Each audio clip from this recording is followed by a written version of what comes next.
Hello, Masters. Welcome to Atma Sahacharlu book reading session. Today is session 25. 13 chapters చదువుకున్నాము మనం ఇప్పటి వరకు. ఈ బుక్ను రాసిన వారు రిచర్డ్ బాక్ అండ్ ఈ బుక్ రాయడానికి సహకరించింది రిచర్డ్ బాక్ వాళ్ళ వైఫ్ లెస్లీ ప్యారిస్ బ్యాక్. వీళ్ళిద్దరూ కూడా కలిసి ఈ బుక్ను రాశారు. అలాగే వీళ్ళిద్దరి జర్నీని, అంటే వాళ్ళ యొక్క మెడిటేషనల్ జర్నీ మనకి ఇక్కడ ఈ బుక్లో వివిధ రకాలైన అనుభవాలతో ఎక్స్ప్లెయిన్ చేశారనమాట. ఇప్పటి వరకు 13 చాప్టర్స్లో డిఫరెంట్ ఎక్స్పీరియన్సెస్ మనం చూసాము. ఇప్పుడు 14th చాప్టర్ వచ్చేసి కాల్పనిక ప్రపంచంలోకి ప్రవేశించడం.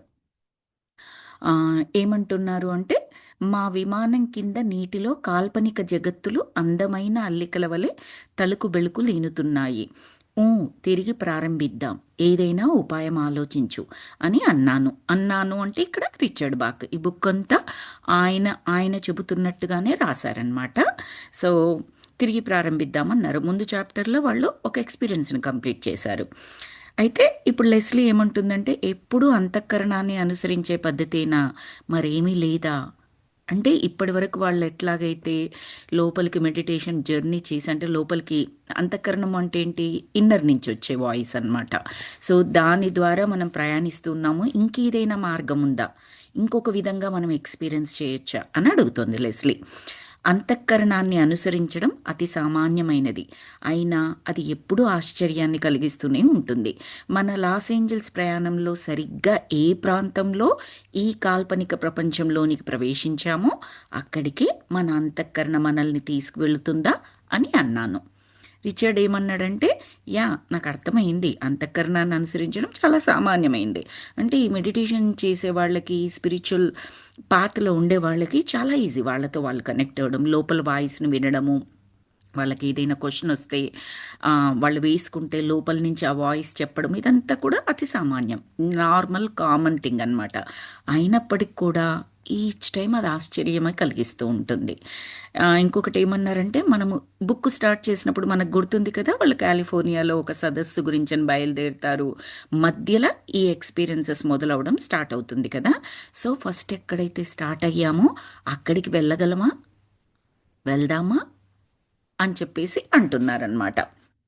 అక్కడికి తీసుకెళ్తుందా, మనం కోరుకుంటే మన ఇన్నర్ అక్కడికి తీసుకెళ్తుందా అని చెప్పేసి అడుగుతున్నారు రిచర్డ్.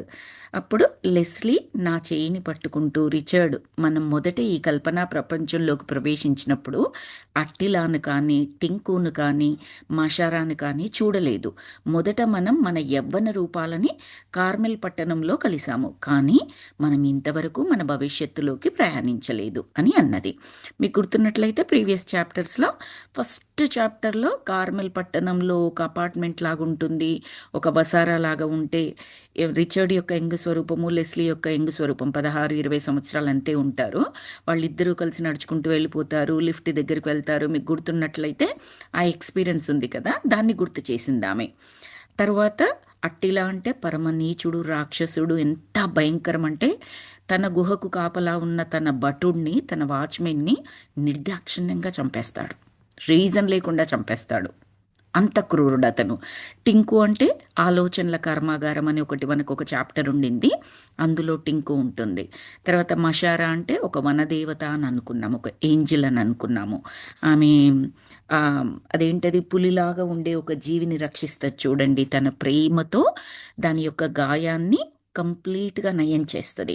సో ఇవన్నీ ఎక్స్పీరియన్సెస్ ఒకసారి గుర్తు చేస్తుంది ఎవరు, మన లెస్లీ. ఇవన్నీ పాస్ట్కి సంబంధించినవి కదా, ఏవైనా ఫ్యూచర్లోకి చేద్దామా, ఫ్యూచర్లోకి ప్రయాణిద్దామా అని చెప్పేసి అడుగుతోంది లెస్లీ. ఆవిడకి ఏదో కొత్తగా చేయాలని ఉందనమాట. ఇప్పటివరకు 13 చాప్టర్స్లో చెయ్యనిది ఏదైనా కొత్తగా అనుభవం పొందాలి అన్నట్టుగా ఉంది ఆమెకి. సరే, అవును, భవిష్యత్తులోకి ప్రవేశిస్తే మరింతగా పరిణితి చెందిన మనల్ని మనం చూసుకోవచ్చు. అంటే భవిష్యత్తుని చూద్దామనే కదా నీ ఉద్దేశం? ఎందుకు ఆమెకు భవిష్యత్తు కావాలి అనిపించిందంటే, మరింత పరిణితి చెందిన, అంటే ఎప్పుడూ కూడా మనకు భవిష్యత్ అనేది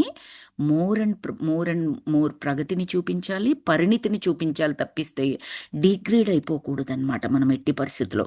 అది కాదు జీవిత ధ్యేయం అనేది ఎల్లప్పుడూ కూడా. మెల్లమెల్లగా ఎదుగుతూనే ఉండాలి కానీ తగ్గడం ఉండకూడదు, డౌన్ఫాల్ అవ్వకూడదు అనమాట. ఒక నిచ్చెన పట్టుకున్నాము, నిచ్చెన దేనికి ఉంటుంది? ఒక్కొక్క స్టెప్ ఎదుగుతూ ఉంటాము. మీరు ఏ స్టెప్ దగ్గర జారిపడ్డా ఎక్కడ పడతారు? మొత్తం నేల మీదకి వచ్చేస్తారు. అది ఎప్పుడూ జరగకూడదు. సో అప్పుడు ఈవిడేమంది అంటే, అవును అంటూ తలాడించి క్రిందికి పరిశీలనగా చూస్తూ, మరి ఎలా వెళ్దాము ఆ భవిష్యత్తులోకి అని అడిగింది. మేము విమానాన్ని మరింత ఎత్తుకు తీసుకువెళ్ళి, ఇంతకుముందు దర్శించిన ప్రదేశాన్ని దేన్నైనా గుర్తుపట్టగలమేమోనని ప్రయత్నించసాగాము. చివరకు మాకు కాస్త ఎడమవైపు గులాబీ స్వర్ణవర్ణంతో వెలుగుతున్న ప్రదేశం కనిపించింది. అక్కడే మేము ఇంతకుముందు లియోనారాని కలిసాం. లియోనారా అంటే గుర్తుంది కదా! వీళ్ళిద్దరూ కలిపి విమానంలో వెళ్తుంటే వెనక ప్లేస్లో కూర్చొని ఉంటుంది. ఆమె ఎవరో కాదు, వీళ్ళిద్దరి యొక్క రూపం వేరే డైమెన్షన్లో. ఆమెకన్నీ భూత వర్తమాన భవిష్యత్తు ఎవ్రీథింగ్ తెలుస్తుంది. ఫస్ట్లో చాలా ఎక్స్పీరియన్సెస్ ఆవిడ ఉండే గైడ్ చేసింది. ఆ తర్వాత మీ అంతటా మీరు చేసుకోగలరు, మీకు ఆ సమర్థత ఉంది, మీకు ఎప్పుడు అవసరమైతే మళ్ళీ నేను అప్పుడు ప్రత్యక్షమవుతాను, హెల్ప్ చేస్తాను, బట్ ప్రస్తుతానికి మీ ఓన్ జర్నీని మీరు ఆస్వాదించండి అని చెప్పేసి వెళ్ళిపోతుంది. సో ఆవిడ గుర్తొచ్చింది ఇప్పుడు. కొన్ని చాప్టర్స్ నుంచి లియోనారా మనకు కనిపించలేదు, మళ్ళీ గుర్తుకు చేసుకున్నారు. ఇంతకుముందు ఇక్కడే కదా లియోనారాని కలిసాం మనము అని చెప్పేసి అనుకున్నారు. లెస్లీ కూడా ఎస్ అవును అని చెప్పింది. మరికొంత ముందు హరితవర్ణ ప్రదేశాన్ని చూపుతూ అక్కడే కదా మనం మషారాని కలిసింది అని అడిగింది లెస్లీ. వాళ్ళు పైన విమానంలో వెళ్తూ కింద మనకు గుర్తుంది కదా ఇసుక తిన్నెలు, అందులో గీతలు, సముద్రంలాగా ఉండే విశాలంగా ఉండే వాటర్ కానీ లోతు తక్కువగా ఉంటుంది. ఎందుకు లోతు తక్కువగా ఉంటుందంటే మనకి ఇసుక కనిపిస్తూ ఉంటుంది. ఆ ఇసుకలో గీతలు కనిపిస్తూ ఉంటాయి. ప్రతి గీత ఒక సంభావ్యత. ఆ గీతల్ని చూస్తూ ఓకే ఈ గీత ఇక్కడ మాషారాని చూసాము, ఇక్కడ అట్టిలాని చూసాము, ఇక్కడ లియోనారాని చూసామని ఒక్కొక్కటి ఆ సంభావ్యతలను చూస్తూ ఆ ఎక్స్పీరియన్స్ని తలుచుకుంటూ వాళ్ళు వెళ్తున్నారు. ఆ విధంగా మా విమానం అనేక స్థాన కాల పరిమితులకు సంబంధించిన జీవిత కాలాల మీదుగా ఎగురుతూ మాస్కోలో కాలరాత్రి అనుభవాన్ని చూపిన ప్రవాళ ప్రాంతాన్ని దాటుకుంటూ, ఇంకొకటి మీకు గుర్తున్నట్లయితే రష్యాలో మాస్కోలో ఇంకొక ఇద్దరు జంటను కలుస్తారు, ఆయన కూడా యుద్ధ విమానాలలో పనిచేస్తాడు. వాళ్ళిద్దరూ కలిసి మాట్లాడుకుంటూ ఉంటారు సరదాగా. అంతలోనే యుద్ధం ఆసన్నమైందని బయట నుంచి రాగానే అతను ఇమ్మీడియట్గా ఆ యుద్ధానికి వెళ్లాల్సి వస్తుంది అనమాట. చాలా బాధపడతారు ఆ ఎక్స్పీరియన్స్ నుంచి బయటకు వచ్చినప్పుడు. ఆ రష్యా మాస్కోలో ఉండే అతను కూడా అస్సలు ఇష్టం లేదు కానీ మీ అమెరికన్స్ మా మీద ఇలా యుద్ధానికి ఇచ్చేస్తున్నారు ఎల్లప్పుడూ ఇది అని చెప్పేసి ఆ చాప్టర్ మీకు గుర్తున్నట్లయితే వాళ్ళ గురించి కూడా మాట్లాడుకుంటున్నారు ఇప్పుడు వీళ్ళు. అది కూడా ఎక్స్పీరియన్స్ చేశాం కదా అని ఆ ప్లేస్ను దాటుకుంటూ వెళ్తూ ఉన్నప్పుడు వాళ్ళని గుర్తుపెట్టుకున్నారు. అట్టిలాను కలిసిన చీకటి ఎడారిని దాటుకుంటూ ముందుకు సాగాము. లాస్ ఏంజల్స్ని ఇది ఎలాగ మనం ఊహించవచ్చు మాస్టర్స్, ఇప్పుడు మనము ఒక ఫ్లైట్ పైనుంచి వెళ్తుంది అనుకుందాం, కనపడుతుంది కింద అంతా అనుకుందాం, మరి మబ్బుల్లోకి వెళ్తే మనకేమీ కనిపించదు. అప్పుడే టేక్ ఆఫ్ అయింది, కింద నుంచి వెళ్తూ ఉన్నప్పుడు లెట్స్ మనం హైదరాబాద్ అనే ప్రాంతం నుంచి ఎగురుతున్నాము, కింద చూడగానే హైదరాబాద్ తెలుస్తుంది మనకి. అలాగే పైన మరీ ఎత్తుకు కాకుండా అలాగే వెళ్తూ ఉన్నట్లయితే హైదరాబాద్ నుంచి ఏ ప్లేస్కి వెళ్తుంది అవన్నీ మనకు అర్థమవుతూ ఉంటాయి. మనకు ఆల్రెడీ ఏ ప్లేస్లో ఏముందో మనకు తెలిస్తే పైనుంచి వెళ్తూ ఉన్నప్పుడు మనకు అన్నీ అర్థమవుతూ ఉంటాయి. అలాగే మన రిచర్డ్ అండ్ లెస్లీ విమానంలో ప్రయాణం చేస్తూ కింద ఇసుక తిన్నెల మీద గీతలు చూస్తూ ఉంటే ప్రతి గీత వాళ్ళకు ఒక అనుభవాన్ని గుర్తు చేస్తూ ఉందన్నమాట. అలా ఊహించుకోవచ్చు. లేదా మీరు కారు ప్రయాణం, వీళ్ళు విమానం కాబట్టి విమానంతో ఎగ్జాంపుల్ చెప్పాను. మీరు ఒక కారులో వెళ్తున్నారు, ఎక్కడి వరకు వచ్చారు అంటే ఇప్పుడే హైదరాబాద్ అవుట్స్కట్స్లోకి వచ్చాం, ఇప్పుడే విజయవాడకు వచ్చాం. ఎలా గుర్తుపడుతున్నారు? అవన్నీ మీకు తెలుసు, ఆ ప్లేసెస్ అన్నీ తెలుసు, ఒక్కొక్కటి దాటుకుంటూ వెళ్తున్నారు. పలానా పట్టణం దగ్గరున్నాను, పలానా స్టాచ్యూ దగ్గరున్నాను, ఇప్పుడే ఇది క్రాస్ అయ్యాను, ఇలా చెబుతూ ఉంటాం కదా మనము. ఎగ్జాక్ట్లీ వీళ్ళ పాస్ట్లో జరిగిన అనుభవాలను ఏవైతే మనకు ఎక్స్పీరియన్స్ చేస్తూ బుక్లో చెప్పారో ఒక్కొక్కటి గుర్తు చేసుకుంటూ వెళ్తున్నారు వాళ్ళ విమానంలో ఉండి. తర్వాత లాస్ ఏంజల్స్ని చేరే కొన్ని నిమిషాల ముందు ఆ నగరం కనుమరుగైనప్పుడు క్రింద నీలి స్వర్ణ రజిత రేఖలు అనేకం కనిపించాయి, గుర్తుందా అని అడుగుతూ తన చూపుడు వేలితో దూరంగా ఉన్న డిజ్ మండలం వైపు సూచిస్తూ చెప్పింది లెస్లీ. ఆ ప్రాంతం అదే కదా, దీన్ని కనుక్కోవడానికి ఎందుకు ఇంత కష్టపడ్డాము? అని చెప్పేసి అన్నది. కానీ ఆనందంగా ఉంది. ఎందుకంటే వాళ్ళు ఎక్కడైతే స్టార్ట్ చేశారో జర్నీ, ఆ ప్లేస్‌కి రావాలని వాళ్ళ కోరికగా ఉంది. అదే లాస్ ఏంజలస్. మనకు బుక్కు ఫస్ట్ స్టార్టింగ్ చాప్టర్స్‌లోనే చెప్తారు. వాళ్ళు లాస్ ఏంజలస్‌కి బయలుదేరారు అని చెప్పేసి. అందుకని వాళ్ళకది కనపడగానే చాలా హ్యాపీగా ఫీల్ అయ్యారనమాట. అవును. అంటే ఇక్కడే ఎక్కడో కొన్ని అడుగుల కైవారంలో పరిమితమైన మన వాస్తవ స్థాల కాల ప్రపంచం ఇమిడి ఉంటుంది. అది ఎక్కడ? ఇక్కడ స్థల కాల వాస్తవ స్థల కాల అన్నారు. దాని మీనింగ్ ఏంటంటే వీళ్ళు ఎక్కడైతే వాళ్ళ వాస్తవ జీవితం, నాటు కాల్పనిక జీవితం, అంటే ఎక్స్పీరియన్సెస్లో గుర్తు చేసుకున్నది అలా కాదు, నిజంగా ఇప్పుడు ఇప్పుడు నాకు వాస్తవ జీవితం అంటే ఏంటి? ప్రస్తుతం మీతో మాట్లాడుతున్నాను. దట్ ఈస్ ప్రస్తుతం నాది. అలా కాకుండా నేను మెడిటేషన్లో కూర్చున్నాను. కూర్చున్నప్పుడు నేను ఏదర్ పాస్టో ఫ్యూచరో ఏదో ఎక్స్పీరియన్స్ నేను పొందవచ్చు. అది కాదు. అది వాస్తవం కాదు ప్రస్తుతం. అది ఎయిదర్ నేను ఆల్రెడీ ఎక్స్పీరియన్స్ చేసిందైనా కావచ్చు, లేదా ఫ్యూచర్లో ఎక్స్పీరియన్స్ చేయబోయేది కావచ్చు. మరి వాస్తవంగా ఉన్నున్న నా యొక్క స్థలకాల పరిమితి ఏంటి అంటే, ఇదిగో ప్రస్తుతం అమెరికాలో ఈ ప్లేస్లో ఉన్నాను, మీతో మాట్లాడుతూ ఉన్నాను. సో వీళ్ళకి ఆ వాస్తవ స్థలకాల పరిమితి ఏంటంటే ఆ లాస్ ఏంజలస్ నగరానికి వెళ్ళే ప్రాంతం అన్నమాట. అందుకని వాళ్ళకి చాలా హ్యాపీగా ఉంది ఆ ప్లేస్కి మనం వెళ్ళిపోతున్నాము అన్నట్టుగా. మేము అటూ ఇటూ ఎగురుతూ మొదట మమ్మల్ని కార్మెల్‌కి తీసుకెళ్ళిన 2 సమాంతర కాంతి రేఖల కోసం వెతుకుతున్నాము. కార్మెల్ అంటే ఇప్పుడే చెప్పుకున్నాము. First experience. Richard, Leslie Paris back. వాళ్ళిద్దరు ఒకరికొకరు మాట్లాడుకొని కూడా మాట్లాడుకోరు. ఒకే అపార్ట్మెంట్స్‌లో ఉంటారు. ఐ మీన్ ఒకటే అపార్ట్మెంట్స్ అంటే పక్కపక్క అపార్ట్మెంట్స్, కానీ అన్ని అపార్ట్మెంట్స్ కలిపి ఒకే బిల్డింగ్‌లో ఉంటాయి చూడండి, అలా అనమాట. వాళ్ళు వరండాలో తిరుగుతూ ఉంటారు కానీ ఒకరికొకరు చూసుకోవడం కానీ అలా ఏమీ ఉండదు. తర్వాత వాళ్ళిద్దరు వైఫ్ అండ్ హస్బెండ్ అవుతారని మన మన Richard and Leslie Paris back చెప్తారు. అందులో ఆ అబ్బాయి వచ్చేసి ఆహ్, కాలిఫోర్నియాలో ఒక సినిమా రిలేటెడ్ దానికి పనిచేస్తూ ఉంటాడు. వాళ్ళ ఇంట్లో అన్ని గోడలకన్నీ ఈ గీతలు, బొమ్మలు అవన్నీ కలిపి ఉంటాయి. లెస్లీనేమో చాలా సిగ్గుతో ఉంటుందామె. సిగ్గు ఇన్ ద సెన్స్ షైగా ఫీల్ అవుతూ ఉంటుందనమాట. మీకు గుర్తున్నట్లయితే అది ఇంచుమించుగా ఫస్ట్ ఎక్స్‌పీరియన్స్ వీళ్ళది. సో, ఆహ్, అది ఎక్కడ ఉంది అని జెప్పేసి వాటికి సంబంధించిన రేఖలెక్కడున్నాయని ఆ ఇసుకలో వెతుకుతూ ఉన్నారనమాట. అబ్బా! రిచర్డ్, ఇక మనం ఆ ప్రదేశాన్ని తిరిగి కనుక్కోలేమో ఏమో అంది లెస్లీ నిరుత్సాహంగా. లేదు లేదు, తప్పకుండా దొరుకుతుంది. అలా అన్నానే కానీ ఆమె చెప్పింది నిజమే కాబోలని నాకు కూడా అనిపించింది. ఇక అంతఃకరణాన్ని అనుసరించే సమయం ఆసన్నమైనది అనుకుంటాను. ఇంతకంటే మనకు వేరే దారి లేదు.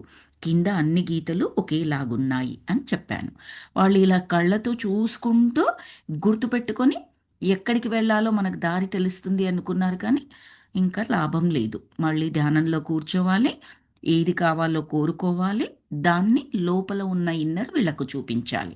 లోపల ఇన్నర్ గైడ్ చేయాలి. అలాగైతేనే మీరు నెక్స్ట్ ఎక్కడికి వెళ్ళాలో అక్కడికి వెళ్ళగలరనమాట.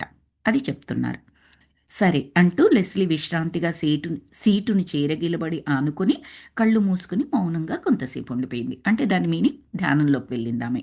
కాసేపు తర్వాత ఎడమవైపుకు తిప్పింది. ఆ తర్వాత కిందికి దిగండి అన్నది. ఆమెకు అర్థమైంది. ధ్యానంలో కూర్చోగానే వాళ్ళ అంతఃకరణం పనిచేసింది. ఇమ్మీడియట్‌గా గైడెన్స్ వచ్చేసింది ఎక్కడికి వెళ్ళాలి అన్నది. అక్కడ ఒక బార్ ఉన్నది. ఆ బార్ చివర ఒక వ్యక్తి కూర్చుని ఉన్నాడు. మరోపక్క జుట్టు నెరిసిన ఒక వృద్ధ జంట కూర్చుని ఉన్నది. మీకు గుర్తుండే ఉంటది, చాప్టర్ చదువుకున్నాం గాబట్టి. ఆ వృద్ధుడు, వృద్ధురాలు, సారీ, ఆయన వైఫు, వృద్ధురాలు, వాళ్ళిద్దరు ఒక రెస్టారెంట్‌లో కూర్చుంటారు. ఈ వృద్ధుడు తాగుతూ ఉంటాడు. చాలా చిరాకుగా ఉంటాడు. వాళ్ళ వైఫ్ ఏమో ఓపికగా అన్నీ చెప్తూ ఉంటది. నా జీవితం మొత్తం వేస్ట్ అని చెప్తుంటాడు వృద్ధుడు. ఈయన పుస్తకం చదువుతాడు. ఆ పుస్తకంలో ఉన్నది అంతా నిజమా? ఇవన్నీ గుర్తున్నాయి కదా మీకు. అదే చాప్టర్ చదువుకుంటున్నాము. సో, మా ప్రత్యామ్నాయ రూపాలు ఇప్పుడు ఇక్కడ బార్‌లో ఏం చేస్తున్నాయి అని అనుకున్నాను నేను. గుర్తుపెట్టుకోండి, వీళ్ళు భవిష్యత్తులోకి వెళ్లారిప్పుడు. ప్రస్తుతం మరీ యంగ్ కాదు, మిడిల్ ఏజ్డ్. భవిష్యత్తులోకి వెళ్తే ఏమవుతారు వీళ్ళిద్దరూ? ఓల్డ్ ఏజ్‌లోకి వెళ్ళిపోతారు కదా! ఆ ఎక్స్‌పీరియన్స్ మనకు చెప్తున్నారు. మా ప్రత్యామ్నాయ రూపాలు ఇప్పుడు ఇక్కడ ఈ బార్‌లో ఏం చేస్తున్నాయి అని అనుకున్నాను నేను. నాకు బార్లు, మద్యం, మాంసం అంటే గిట్టనే గిట్టదు. నాకు అవంటేనే అసహ్యం. మనం పొరపాటున ఇక్కడ దిగాము. వెంటనే ఇక్కడి నుంచి వెళ్ళిపోదాం అని అన్నాను. మన మిడిల్ ఏజ్డ్, ఇప్పుడు మన ప్రస్తుతం మన హీరో హీరోయిన్లు రిచర్డ్ అండ్ లెస్లీ భవిష్యత్తును చూసుకుంటున్నారు కదా. ఆ భవిష్యత్తులో రిచర్డ్ అట, అంటే వృద్ధుడైన రిచర్డ్ తన భార్య వృద్ధురాలైన లెస్లీతో కలిపి ఒక బార్లో కూర్చొని మందు మాంసం అలాంటివన్నీ పెట్టుకుని ఉన్నాడు ఆ ప్లేస్లో. అయితే ఈయనకి డౌట్ వచ్చింది, నాకు అవంటేనే అసహ్యం, నేను జన్మలో కూడా అలాంటి అలాంటి వాటి జోలికి వెళ్ళను. అంటే ఇప్పుడు మనం వచ్చింది రైట్ ప్లేస్ కాదు, ఇది కరెక్ట్ కాదు మనం అంటుంటాం కదండి. ఇప్పుడు లెట్సే మనం completely vegetarian, there is no way మనం ఎగ్ కూడా టచ్ చేస్తామనేది మనం జన్మలో టచ్ చేయము అని అనుకుంటాము. మనం కళ్ళు మూసుకున్నప్పుడు ఒకనొక ఎక్స్పీరియన్స్లో మనం ఏదో ఎగ్గు తింటున్నట్టో ఇంకోటి తింటున్నట్టో వచ్చిందనుకోండి, టక్కున దిగ్భ్రాంతితో బయటకు వచ్చేసి ఏమంటాము, అమ్మో నేను అది జన్మలో కూడా చేయను, ఒకప్పుడు చేశానేమో, ఇక ముందు ఎప్పుడూ చేయను, అదంతా తప్పు తప్పు తప్పు, ఏదో తప్పు చూపించింది, నో నో నో అని మనకు మనమే కాంట్రడిక్ట్ చేసుకుంటూ ఉంటాం, ఖండిస్తూ ఉంటాము. అలాగే మన రిచర్డ్ కూడా ఇదేదో మనకు సంబంధించింది కాదు, వాళ్ళెవరో మనమెవరము.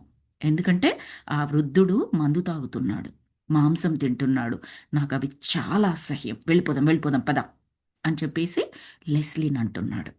అప్పుడు లెస్లీ నన్ను ఆపుతూ, మనం దిగిన ప్రతి చోట మొదట మనకు అలాగే అనిపిస్తుంది, మరి టింకుని మనం కలవడం పొరపాట, హియలీ సరస్సును పొరపాటుగా సందర్శించామా అని అడిగింది. ఇంతకుముందు జరిగిన ఎక్స్పీరియన్సెస్లో కూడా కొన్నిసార్లు మీకు గుర్తున్నట్టయితే అట్టిలాది కూడా పరమ దుర్మార్గుడు కదా, అక్కడికి వెళ్ళినప్పుడు కూడా వద్దొద్దు మనకి ఇది సరి అయిన వాతావరణం కాదు, వెళ్ళిపోదాం వెళ్ళిపోదాము అని అనుకుంటారు. సో అదే గుర్తు చేసింది, ప్రతిసారి కూడా ప్రతిసారి కాదు చాలాసార్లు కూడా మనం ఇలాగే మొదట వెళ్ళగానే ఇలాగే అనుకున్నాము, వెయిట్ చెయ్యి, ఓపిక పట్టు అని చెప్పేసి చెప్పింది. కరెక్ట్ ఎక్స్పీరియన్స్లోకే వచ్చాము, ఓపిక పట్టు అని చెప్పింది. ఆమె వృద్ధ జంటను సమీపించి వారిని పరికించి ఆశ్చర్యంతో అవాక్కైనది. నేను ఆమెను అనుసరించి, ఈ వృద్ధ దంపతులు మన ప్రత్యామ్నాయ రూపాలా, విచిత్రంగా ఉంది కదూ అన్నాను మెల్లగా ఆమె చెవిలో. ఆమె ఎవరు? లెస్లీ, మన మన హీరోయిన్ లెస్లీ, ప్రస్తుతం లెస్లీ. సో వృద్ధ జంటను చూసి ఓకే మనమే వీళ్ళ ఇంత వృద్ధులం అయిపోయామా అన్న టైప్లో ఆశ్చర్యాన్ని వ్యక్తం చేశాడు. ఎందుకంటే మనకు ఓల్డ్ది గుర్తుంటుంది, మన పాస్ట్లో మనం వెళ్ళాము ఎలా ఉన్నాము అదంతా మనకు తెలుసు, ఫ్యూచర్లో ఎలా ఉండబోతున్నాం మనకు తెలీదు. ఇప్పుడు మనము మన ఫ్యూచర్లో ఎలా ఉండబోతున్నామని చాట్ జీపీటీని కానీ ఏఐని కానీ అడిగినట్లయితే ఒక ముసలి రూపం ఇచ్చేసి ఉందనుకోండి, అబ్బా ఇది నేనా, no no no no no, accept చేయలేం మనం, రైట్. సో ఈయనకు కూడా అలాగే ఉంది ఇప్పుడు. ఏమంటున్నారు ఇంకా, వారిద్దరము మేమే, కానీ చాలా మారిపోయాము. ముఖం మీద ఇద్దరికీ చర్మం బాగా ముడతలు పడి ఉన్నది. ఆమె పెదవులు తడారిపోయి గట్టిగా పొడిగా మారిపోయాయి. అతని చర్మం బూడిద వర్ణంలోకి మారి ఉన్నది. వారి ముందు 2 సీసాలలో మద్యము, హ్యాంబర్గర్స్ అంటే నాన్ వెజిటేరియన్ ఫుడ్ అన్నమాట, హ్యాంబర్గర్స్ ఉన్నాయి. వారిద్దరి మధ్య మేము రచించిన చివరి పుస్తకం ప్రతి ఒక్కటి బల్లపై తిరగవేసి ఉన్నది. వారిద్దరూ సంభాషణలో లోతుగా మునిగిపోయి ఉన్నారు.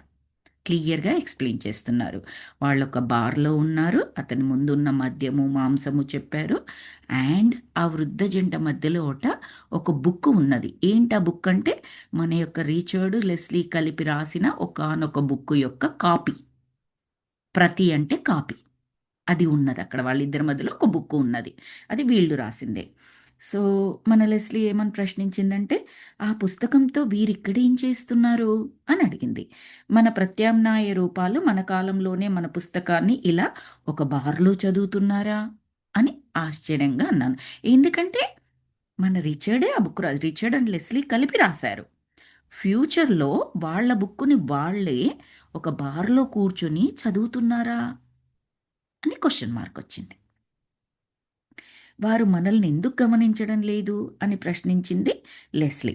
బహుశా వారు తాగిన మైకంలో ఉన్నారు కాబోలు అని అన్నాను.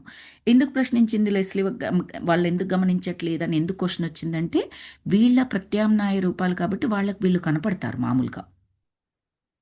ఇంతవరకు జరిగిన ఎక్స్పీరియన్సెస్లో వేరే వాళ్ళకి వీళ్ళు కనపడరు, కానీ వీళ్ళ ప్రత్యామ్నాయ రూపాలకు మాత్రం వీళ్ళు కనపడతారు. ఒకరికొకరు సంభాషణ కూడా చేసుకుంటారు. రష్యాలోని వాళ్ళు కానివ్వండి, అట్టిలా కానివ్వండి, టింకు కానివ్వండి, వీళ్ళందరూ కూడా ఆ, మ్, మన రిచర్డ్ అండ్ లెస్లీకి కనిపించారు, వాళ్ళు వీళ్ళకు వీళ్ళు వాళ్ళకి కనిపించారు.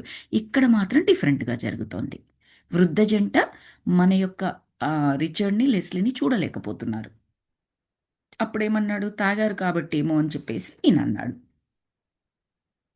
సరే, పర్వాలేదు. వారి ఎదురుగా ఉన్న ఒక బల్ల దగ్గర కూర్చుని, వారి మాటలు విందాం పద అని అన్నది లెస్లీ. వారి మాటల్ని చాటుగా వింటావా లెస్లీ అని అడిగాడు రిచర్డ్. కాదా మరి? లేకపోతే మీరు వెళ్ళి వారి పక్కన కూర్చొని మాటలు కలపండి. అవసరమైతే ఆ తర్వాత నేను మిమ్మల్ని కలుస్తాను అని అన్నది లెస్లీ. నేను వారిని పరిశీలిస్తూ, లేదులే, నీవు చెప్పిందే సరి అయింది అంటూ వారి పక్కనున్న బల్ల దగ్గర కూర్చుని వారిని గమనించసాగాము. లెస్లీ ఫస్ట్ పక్కన కూర్చొని వారు ఏం మాట్లాడుకుంటున్నారో విందామంటే, ఏంటది అలా చాటుగా వింటూ ఉంటావా, తప్పు కదా అంటే, సరే పోయి నువ్వే మాటలు కలుపు, నువ్వే మాట్లాడు, ఆ తర్వాత మెల్లగా నేను వస్తాంది. మళ్ళీ దానికి ఈయన మనసు అంగీకరించలే. వద్దొద్దులే, నువ్వు చెప్పిందే చేద్దాం, పక్కన కూర్చొని చాటుగా మాటలు విందాము అని చెప్పేసి అన్నాడు. పక్కన కూర్చున్నారు. అప్పుడు వింటున్నారు ఆ వృద్ధ జంట మాటలు. ఇలాంటి పుస్తకాన్ని నేను వ్రాయగలను అంటూ పుస్తకాన్ని చేత్తో తడుతూ తెరలు తెరలుగా దగ్గురాగా ముసలాయన కాసేపు ఆగి, ఈ పుస్తకంలో వ్రాసిందంతా నేను కూడా చేయగలను అని అన్నాడు. అవును, అవన్నీ నీకు సాధ్యమే అని అన్నది ముసలావిడ. అయినా ఆ యువకుడు పాత బైప్లేని నడపడంలో బైప్లేన్ అంటే వీళ్ళు నడిపిన విమానం. ఎవరు? మన రిచర్డ్ అండ్ లెస్లీ వాళ్ళ యంగ్ ఏజ్‌లో కానీ, మిడిల్ ఏజ్‌లో కానీ ఎప్పుడైతే వాళ్ళు విమానాలు నడిపారో, ఆ విమానం గురించి మన వృద్ధుడు మాట్లాడుతున్నాడు. ఆ బుక్‌లో రాసిందనమాట. ఏంటి ఆ బుక్‌లో రాసున్న ఆ యువకుడు అంటే ఆ హీరో.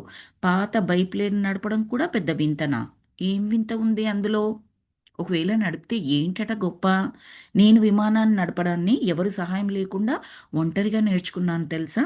నీకు ఆ విషయం తెలుసు. ఒక పాత విమానాన్ని నడపడంలో ఏమంత కష్టముందని దాని గురించి అంత గొప్పగా రాసుకున్నాడు అన్నాడు ముసలాయన. ఇప్పుడు ఆ బుక్కు చదువుతున్నప్పుడు అందులో ఈయన యంగ్ సెల్ఫే కదా! సో, ఆ రిచర్డ్ నేనిలా పాత విమానాన్ని ఒకదాన్ని నడిపాను, నేను నేర్చుకున్నాను అదంతా రాస్తే మన రి ముసలి రిచర్డ్‌కి నచ్చట్లేదు. అంత గొప్పేముంది? నేను కూడా నేర్చుకున్నాను. చాలా కష్టపడి నేర్చుకున్నాను. ఇందులో ఇంత గొప్పగా ఒక బుక్కు రాసుకోవాలి ఆయన గురించి ఆయన. మనం కూడా చూడండి కొన్ని ఆటో బయోగ్రఫీ బుక్స్ అంటూ ఉంటాయి. సెలబ్రిటీస్ ఇప్పుడు ప్రతి ఒక్కరూ రాసుకుంటున్నారు. యాక్చువల్‌గా దానికి ఎంతో ప్రాముఖ్యత ఉంటది. పెద్ద పెద్ద వాళ్ళు, గొప్పవాళ్ళు, సాధించిన వాళ్ళు, వాళ్ళ జీవిత చరిత్రను రాసుకున్నట్లయితే ముందు తరాల వాళ్ళకి ఎంతో కొంత ఇన్స్‌పిరేషన్‌గా ఉంటుంది అన్నది అక్కడ భావన. ఇప్పుడేం చేస్తున్నారు? డబ్బులిచ్చి మరీ రాయించుకుంటున్నారు. అందులో నిజమెంతో, అబద్ధమెంతో కూడా తెలియదు. రైట్? మనం చదువుతూ ఉన్నప్పుడు ఎవరైనా మనకు తెలిసిన పొలిటీషియన్ కానీ, సెలబ్రిటీ కానీ, వాళ్ళ జీవితం గురించి మనకు తెలిసిందనుకోండి, వాళ్ళ ఆటోబయోగ్రఫీ బుక్ చదువుతున్నప్పుడు అందులో చాలా గొప్పగా ఉంటే, ఈవిడ ఏముందంట అంత గొప్ప ఆమె మనకు తెలుసు కాబట్టి.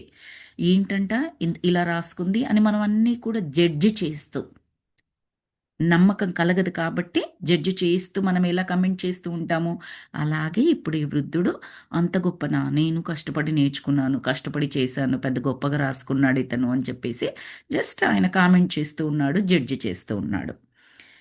విమానం నడపడం కష్టమని నేనెక్కడా వ్రాయలేదే. నా జీవితంలో నేనేమి అభివృద్ధి సాధించడం లేదని తెలుసుకునేదాకా నేనొక దేశద్రిమ్మరిగా తిరిగాననే రాశాను అని మనసులో అనుకున్నాను. పక్కన టేబుల్ దగ్గర కూర్చున్న మన రిచర్డే కదా బుక్ రాసింది. ప్రస్తుతం స్థితిలో ఉన్నాడు కదా ఆయన. ఆయనకు బాధ అనిపించింది. వృద్ధుడు తిడుతూ ఉంటే, నేనేం నా గురించి గొప్పగా రాసుకోలేదే. నా జీవితంలో నేనేమీ అభివృద్ధి సాధించడం లేదు అని తెలుసుకునేదాకా నేనొక పోకిరిలాగే తిరిగానని రాశాను. అంత గొప్పగా నా గురించి ఏం రాసుకోలేదే, ఎందుకు కమెంట్ చేస్తున్నాడు ఈ పెద్దాయన అని చెప్పేసి మనసులో అనుకున్నాడు. ఈ యువ రచయిత ఒక శుద్ధ అబద్ధాల కోరి ఎవరు మళ్ళీ మన వృద్ధ రిచర్డ్ అంటున్నాడు ఏమని, ఈ యువ రచయిత ఒక శుద్ధ అబద్ధాల కోరు. మొక్కజొన్న చేలలో ప్రయాణికులను విమానంలో ఎక్కించుకొని గాలిలో గిరికీలు కొట్టించి డబ్బు సంపాదించడాన్ని ఎవ్వరూ వృత్తిగా స్వీకరించరు. అది ఎంత ప్రమాదకరమైనది, అంతా కల్పితం. ఇక ఆయన భార్య సౌందర్య రాశి అట. ఈ పాత్ర కూడా బహుశా కల్పించిందే. ఇందులో ఏదీ సత్యం కాదు. నీకు కూడా అలా అనిపించడం లేదా అని అడిగాడు తన వైఫ్‌ని, ఆ వృద్ధురాలిని. అంటే విపరీతమైన చిరాకులో ఉన్నాడు ఆ వృద్ధుడు. మనకు ఆ సెటప్ చూస్తేనే అర్థమవుతుంది. బార్‌లో ఉన్నాడు, మందు తాగుతున్నాడు, మాంసం తింటున్నాడు. చుట్టుపక్కల ఏది గమనించే స్థితిలో లేడు. ఒక బుక్కు తీసుకొని అందులో ఉన్న ప్రతి వాక్యం మీద కమెంట్ చేస్తున్నాడు. ఆ రచయిత రాసిన దానికి మనసు నచ్చట్లేదన్నమాట. ఆయనకి ఏమంటున్నాడు, ఆయన వైఫ్ పెద్ద ఎవరి వైఫ్, ఆ బుక్ రాసిన ఎవరైతే ఉందో, బుక్లో కథ చదువుతున్నారు కదా వాళ్ళు, అందులో రాసింది రిచర్డే, బుక్లో ఉన్న హీరో కూడా రిచర్డే. ఆ రిచర్డ్ వైఫ్ తన వైఫ్ చాలా సౌందర్యవతి అని రాసుకున్నాడు. అవునా, అంత గొప్ప సౌందర్యవత వెటకారంగా. సో ప్లస్ ఆయనకు విమానం నడపడం వచ్చు, మొక్కజొన్న చీలల్లో కొంతమందిని ఎక్కించుకొని గాల్లో గిరికీలు కొట్టించి డబ్బులు సంపాదించి ఆ డబ్బులతో అతను ఏదైతే కావాలో అది చేసుకుంటాడా, ఇది పెద్ద గొప్ప, దీనికి ఒక పుస్తకమా అన్న వైపుగా వెటకారంగా మాట్లాడి వాళ్ళ వైఫ్ని, ఆ వృద్ధురాలైన వైఫ్ని, నీకు కూడా అలాగే అనిపిస్తోంది కదా అని మళ్ళీ ఆమెను కూడా కలుపుకుంటున్నాడు. ఆవిడ యొక్క ఒపీనియన్ కూడా ఈయన ఒపీనియన్తో సమానంగా ఉండేట్టుగా, అవును కదా అని చెప్పేసి అడుగుతున్నాడు. ఈ ముసలాడు ఎందుకింత ద్వేషంగా, మనుష్య ద్వేషిగా మారాడు? నేను రచించిన పుస్తకాన్ని నా ప్రత్యామ్నాయ రూపం చదివితే అందులో నా ఆత్మ ప్రతిబింబించదా? అతనే నా అంశరూపమైతే మా ఇద్దరికి ఎందుకింత భేదం? మానవ జీవితం యొక్క విలువల పట్ల మా మధ్య ఎందుకి హస్తిమశకాంతరం?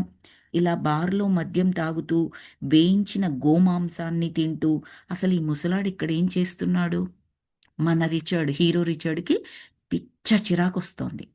పక్కన ఉండి ఈయన రాసిన పుస్తకంలోని ప్రతిదాన్ని కామెంట్ చేస్తూ ఉంటే వినడం కష్టంగానే ఉంటుంది కదా. కానీ మళ్ళీ అనిపిస్తుంది, ఈ వృద్ధుడు ఎవడో కాదు, నేనే నా భవిష్యత్ రూపాన్ని, నా అంశనే. ఏంటి అది చదువుతున్నప్పుడు ఆయనకి ఏం అనిపించట్లేదా? తనకు తానే ప్రతిబింబించాలి కదా, అదేం అనిపించట్లేదా? ఎందుకలా తిట్టుకుంటున్నాడు? ఎందుకంత ద్వేషిగా మారిపోయాడు? పిచ్చోళ్లాగా, మనుషులంటే ద్వేషంలాగా ఎందుకు ప్రవర్తిస్తున్నాడు? బాధేస్తోందనమాట.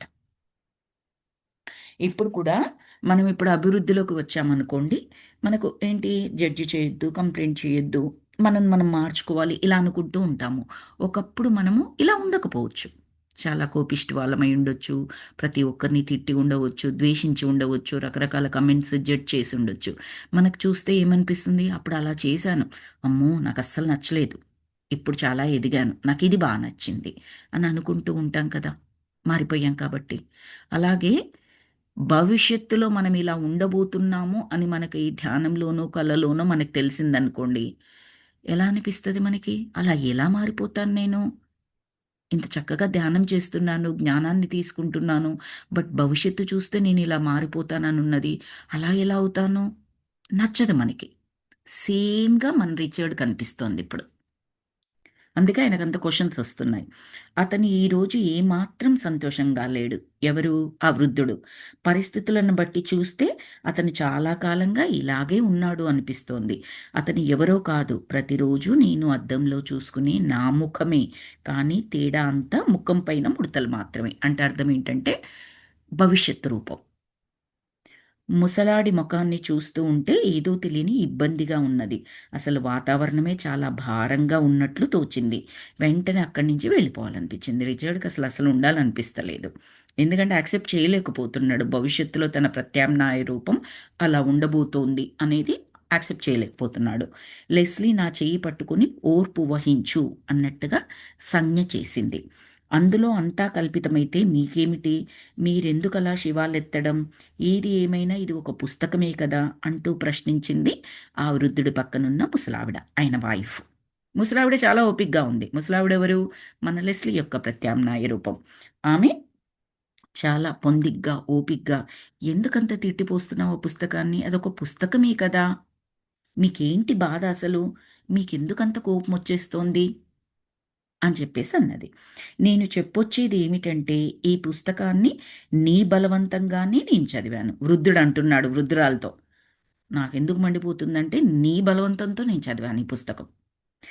ఇందులో గొప్ప విషయాలు అసలు ఏమీ లేవు.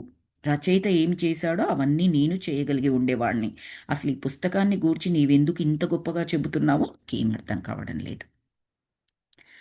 వైఫు, ఆ వృద్ధురాలు ఏం చెప్పిందంటే, బుక్కు చాలా బావుంది, చదువు బావుంది అని చెప్పింది కాబట్టి చదివాడు. అందుకని ఇంకా మంటగా ఉందాయనకి. నువ్వు చెప్పావు అందుకే చదివాను. అంత గొప్పేముందట ఇందులో? ప్రతీది వెటకారంగా మాట్లాడుతూ, జడ్జ్ చేస్తూ చెప్తున్నాడు. అంత గొప్పగా నీకేం కనిపించిందో నాకు తెలియట్లేదు అని కొంచెం ఆమె మీద కూడా చికాకు పడుతున్నాడనమాట. నేను ఈ పుస్తకం గొప్పగా ఉందని నేనేం చెప్పలేదు. మీరేం చేశారో అదంతా ఇందులో వ్రాసుంది. ఈ పుస్తకంలోని పాత్రలు మనమే అని అనుకుంటున్నాను. ఎవరు? రుద్రాలు చెప్పింది. ఆమె డీసెంట్‌గా, ఓపికగా సరియైన స్థితిలో ఉంది. ఈయన మద్యం తాగుతూ, మాంసం తింటూ సరియైన స్థితిలో లేడీన. సో, ఆమె అందుకని పేషెన్స్‌గా చెప్తుందనమాట. పుస్తకంలోని పాత్రలు మనమే. అవన్నీ నువ్వే చేశావు. ఒకసారి నీ గురించి నువ్వు చదువుకో. ఇన్స్పిరేషన్ తెచ్చుకో. ఇప్పుడున్న స్థితి ఏదో తెలుసుకో. ఎలా ఎదగాలి, ఎలా బయటపడాలి తెలుసుకో అన్న టైప్‌లో ఆమె ఉద్దేశ్యం ఉన్నది. అప్పుడు ఆ వృద్ధుడు కోపంగా తన వైఫ్ అంటే వృద్ధురాలి వైపు చూడగా ఆమె అదేమీ పట్టనట్టుగా తిరిగి చెప్పడం ప్రారంభించింది. ఆమె సరియైన స్థితిలో ఉంది, సమస్థితిలో ఉంది. అందుకని ఈయన కోపం ఆమెని ఏమీ దిగజార్చట్లేదు. కోపంగా ఉన్నప్పుడు ప్రక్క వాళ్ళు కోపంగా ఉన్నప్పుడు మనని ఒక మాట అనగానే చాలా కోపం వచ్చేస్తూ ఉంటుంది మనకు కూడా. అంటే అప్పుడు మనం కూడా అంత సరియైన స్థితిలో లేము అని అర్థం. సరియైన స్థితిలో ఉంటే ఆ సిచ్యువేషన్ ఎలా హ్యాండిల్ చేస్తాము అంటే రియాక్ట్ అవ్వం మనము. మన స్థితి ఎలా ఉందో అలాగే కంటిన్యూ చేస్తూ ఎదుటివారికి మనం ఏం సహాయం చేయగలము, ఎలా చెప్పగలము లేదా సైలెంట్‌గా ఉండాలా అది తెలుస్తదనమాట. ఇప్పుడు మన ఆ వృద్ధురాలు ఎలా ఉంది అంటే సమస్థితిలో ఉంది. అందుకని భర్త యొక్క కోపం, చిరాకు, విసుగు ఏది కూడా ఆమెని ఏమి పెద్దగా ఇంపాక్ట్ చేయలేకపోయాయి. పుస్తకంలోని కథానాయకునికి మళ్ళీ విమానం నడపడానికి అవసరమయ్యే డబ్బు కోసం మీరెంత కష్టపడి పనిచేసేవారు? ఆ కష్టం ఎవరికి తెలుసు? గుర్తుందా? పగలు కొరియర్ కార్యాలయంలో పనిచేస్తూ రాత్రిళ్ళు పొద్దుపోయే వరకు మేలుకొని కథలు రాసేవారు. హూమ్. అని ఎవరు? మన లెస్లీ చక్కగా తన భర్త గురించి ఎందుకలా విసుక్కుంటున్నావో అని కూడా అనకుండా, అంటే అంతకుముందు అనింది. ఇప్పుడు ఆయన కోపం చిరాకు పడ్డ తర్వాత అసలు అదేమీ పట్టించుకోకుండా పుస్తకంలోని కథానాయకునికి మళ్ళీ విమానం నడపడానికి అవసరమయ్యే డబ్బు కోసం మీరెంత కష్టపడి పనిచేశారు? అంటే ఆ పుస్తకంలోని కథానాయకుడు మీరే కదా! ఒకసారి గుర్తు చేసుకోండి ఎంత కష్టపడ్డారు? ఆ కష్టం ఎవరికి తెలుసు? మీకే కదా! గుర్తుందా అసలు? పగలు కొరియర్ కార్యాలయంలో పనిచేస్తూ రాత్రిళ్ళు పొద్దుపోయే వరకు మేలుకొని కథలు రాసేవారు. ఆ కథల పుస్తకాలని అమ్ముకొని దాని ద్వారా కూడా డబ్బొస్తుంది కదా! హ్మ్. రాత్రిళ్ళు కథలు. వాటికి ఏమి ప్రతిఫలం లభించింది నాకు? అన్నీ తిరుగు టపాలో వచ్చేవి. తిరుగు పోస్ట్‌లో వచ్చేవి. నా రచనలు ఎవరికి నచ్చాయి? ఎవరికి పట్టాయి? నన్ను, నా కథల్ని ఎవరు గుర్తించారు? అతని కంఠంలో మళ్ళీ నిరాశ తొణికిసలాడింది. గుర్తు తెచ్చుకున్నాడు తన జీవితాన్ని. యెస్. కష్టపడి నైట్‌లో కథలు రాశాను. బట్ ఏం ఒరిగింది? ఏం ప్రతిఫలం లభించింది? అన్నీ తిరుగు పోస్ట్‌లో మళ్ళీ నాకే వచ్చేవి. ఏంటి నేను సాధించిందక్కడ? చాలా నిరాశ, నిస్పృహలతో ఉన్నాడనమాట ఆయన. సరే. ఇక వీటి ప్రసక్తి ఆపేస్తే మంచిదేమో అని చెప్పేసి ఆ వృద్ధురాలనుకుంది. ఎంత కాన్ఫిడెన్స్ బూస్ట్ చేద్దామన్నా మళ్ళీ ఆయన అలాగే వెళ్ళిపోతున్నాడు. మంచిదే. చిన్నప్పుడు నేను సముద్ర తీరం వద్ద పక్షులు ఎగరడాన్ని చాలా ఆసక్తితో గమనించేవాడిని. నేను వాటిలో ఒకనిగా ఊహించుకుంటూ, ఆ ఊహల్లో ఎగిరేవాడిని. నాకు తెలిసిన ఈ సీగల్స్ విషయాలన్నింటినీ ఈయన తన సీగల్ పుస్తకంలో రాసేశాడు. అలాంటి పుస్తకం నేను రాయగలను. వృద్ధుడంటున్నాడు. ఆయనకు విమానాలంటే చాలా పిచ్చి కదా! పక్షులు పైన ఎగురుతుంటే కూడా ఆ పక్షులతో పాటు తాను ఎగిరినట్టుగా కలగనేవాడు. కలగనడం అంటే ఊహించుకునేవాడనమాట. అంత ఇష్టం. వాటన్నింటి సీగల్స్ అంటారు. వాటన్నింటి గురించి ఈ పుస్తకంలో రాశాడు. రాస్తే మళ్ళీ వృద్ధుడు తన స్థితిలో తాను లేడు కాబట్టి తానే రాశాను అన్నది పట్టించుకోకుండా అందులో ఉన్న పాత్ర తనదే అని తెలవడం అతనికిప్పుడు తెలియట్లేదు కాబట్టి సింపుల్‌గా ఇలాంటి పుస్తకం నేను రాయగలను. ఆ రచయిత ఒక్కడే కాదు. అని చెప్పేసి అన్నాడు. వృద్ధుడు అలా మాట్లాడుతూ ఉంటే, సముద్ర తీరం వద్ద బండరాళ్లపై నేను నిలబడి ఉండగా, నా తలను తాకుతూ సీగల్ పక్షులు దూసుకుపోతూ ఉంటే, ఇనుప కత్తుల వలె ఉండే వాటి ఈకల అంచుల నుంచి సుళ్ళు తిరుగుతూ చిత్రంగా శబ్దం చేస్తూ వీచే గాలిని వింటూ, నిశ్శబ్దంగా నిలబడి వాటిని చూస్తూ ఉండే నా బాల్య దశ దృశ్యం నా మనోఫలకంపై మెదిలింది. పక్కన వృద్ధుడు మాట్లాడుతూ ఉంటే, ఈ పక్క టేబుల్‌లో మన రిచర్డ్, లెస్లీ కూర్చొనున్నారు కదా! రిచర్డ్‌కి తన ఓల్డ్ జ్ఞాపకం ఒకటి గుర్తొచ్చింది. ఏంటట, సముద్ర తీరం వద్ద బండరాళ్లపై నిల్చుని ఉంటే పక్షులు, సీగలనే ఒక రకమైన పక్షులు దూసుకు వెళ్తూ ఉంటే, అవి తన తలపై నుంచి వెళ్తూ ఉంటే వాటి ఈకలు ఈయనకు తగులుతూ ఉంటే ఆ దృశ్యం ఎలా ఉండేది అదంతా గుర్తొచ్చింది ఆయనకి. అకస్మాత్తుగా ఆ వృద్ధుని పట్ల నాకు జాలి కలిగింది. ఎవరికి? రిచర్డ్కి. ఇలాంటి పుస్తకాలే నేను రాసినట్లయితే మళ్ళీ తెరలు తెరలుగా దగ్గుతూ ఇవాళ నేను ఒక పెద్ద ధనవంతుణ్ణి అయ్యేవాడిని అని అన్నాడు ఆ వృద్ధుడు. మళ్ళేమంటున్నాడు? ఇలాంటి పుస్తకాన్ని నేనే రాసి ఉంటే గొప్ప ధనవంతుణ్ణి అయ్యేవాడిని అని మళ్ళీ అంటున్నాడు. అవును అని కాసేపు మౌనంగా ఉండి మిగిలిన హ్యాంబర్గర్‌ను కూడా పూర్తి చేసింది ముసలావిడ. హ్యాంబర్గర్ అంటే అదే నాన్ వెజిటేరియన్ ఫుడ్ అండి. అతను ఇంకొంత మద్యం తెప్పించుకొని సిగరెట్ వెలిగించి దీర్ఘంగా ఒక దమ్ములాగి వదలగా ఆ పొగ మేఘంలో అతను కాసేపు కనుమరుగైనట్లుగా అనిపించాడు. విమానాలంటే మీకంత ఇష్టం ఉన్నప్పుడు ఎందుకు మధ్యలో విమానాల్ని నడపడం మానేశారు అని అడిగింది ముసలావిడ. ఎవరిని? వృద్ధుడిని. మధ్యలో ఆపేశాడని అర్థమవుతుంది మనకిక్కడ. ఆయన జర్నీ మొత్తం విమానాలు నడపలేదు. ఎందుకో నీకెప్పుడూ చెప్పలేదా? ఒక గంట విమానాన్ని నడపడానికి ఒక వారం శ్రమను నేను తాకట్టు పెట్టాలి. అంటే $20 ఖర్చవుతాయి. ఆ డబ్బుతో మన ఇల్లు ఒక వారం గడుస్తుంది. లేదంటే రాత్రింబవళ్ళు ఇక కూలీలాగా విమానాల్ని కడుగుతూ, శుభ్రం చేస్తూ డబ్బు సంపాదించాలి. నేను ఎవ్వరికీ బానిసని కాను. ఇంకా మళ్ళీ ఈయనకి ఆ ఉక్రోషమంతా వచ్చేసింది.